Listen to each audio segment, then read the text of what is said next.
13th part में हमें शुरू के 4 टर्म गिवन है, ये हमारा A1, A2, A3 और A4 हमें गिवन है और हमें चेक करना कि ये AP में है या नहीं है। तो AP में चेक करने के लिए क्या करेंगे हम, A2 में से A1 को माइनस करेंगे, ठीक है, फिर A3 में से हम A2 को माइनस करेंगे, ठीक, फिर A4 में से A3 को माइनस करेंगे और ये चेक करेंगे कि क्या ये वाले डिफरेंस सेम आ रहे हैं या नहीं है। अगर ये सेम आएंगे तो ये AP में हो जाएंगे, वरना नहीं। तो जो पहला वाला डिफरेंस आएगा A2 माइनस A1, तो वो तो हो जाएगा √6 माइनस √3, ठीक।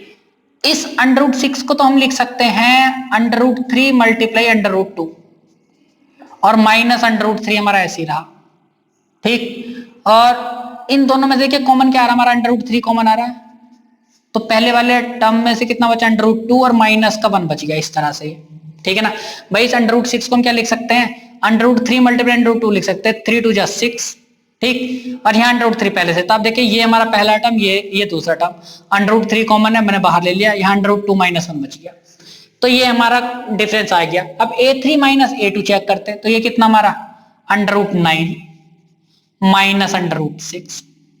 भाई इस √9 को, √9 का मतलब होता है 3, या फिर हम इसे इस तरह से लिख सकते हैं √3 मल्टीप्लाई √3, तब भी तो हमारा कितना हो रहा है, 9 हो रहा है। तो मैं इसे √3 मल्टीप्लाई √3 करके लिख रहा हूं, माइनस, और इस √6 को मैं लिख सकता हूं √3 मल्टीप्लाई √2, इस तरह से। देखिए 3 3 जा 9, 3 2 जा 6। अब इसका डिफरेंस चेक करते थे, देखिए इस वाले टर्म में और इस वाले टर्म में क्या कॉमन है, √3 कॉमन है, √3 हमने बाहर ले लिया कॉमन, तो यहां बचा हमारा √3 और माइनस का √2।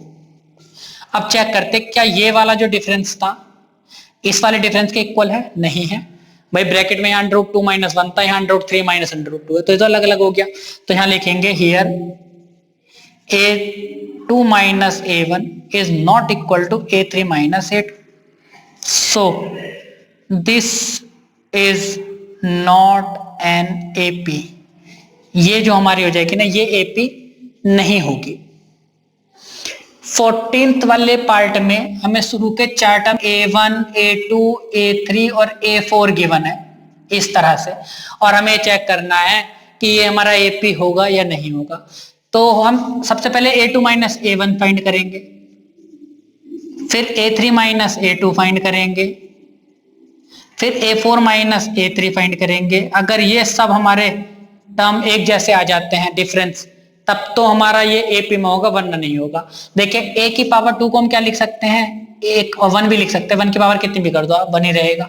सेकंड टर्म इसे हम 3 की पावर 2 को क्या लिख सकते हैं, 9, है ना, इसकी जगह 9 भी लिख सकते हैं। तो हमारी ये AP जो बनेगी ना, मतलब ये जो हमारी सीरीज आ रही है उसे मैं इस तरह से भी लिख सकता हूँ 1, 9, 5 की पावर 2 कितना हो जाएगा 25, 7 की पावर 2 कितना हो जाएगा 49, तो ये हमारा A4 है।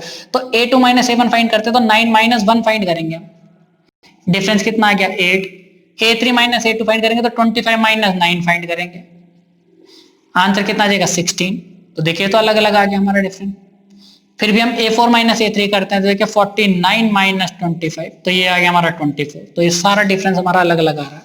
लिखेंगे here A2 minus A1 is not equal to A3 minus A2, so this is not an AP। ये हमारी AP नहीं होगी, क्यों, क्योंकि सेकेंड टर्म में से फर्स्ट टर्म घटाने पर और थर्ड टर्म में से सेकेंड टर्म घटाने पर हमारा डिफरेंस सेम नहीं आ रहा है, तो ये हमारी AP नहीं होगी।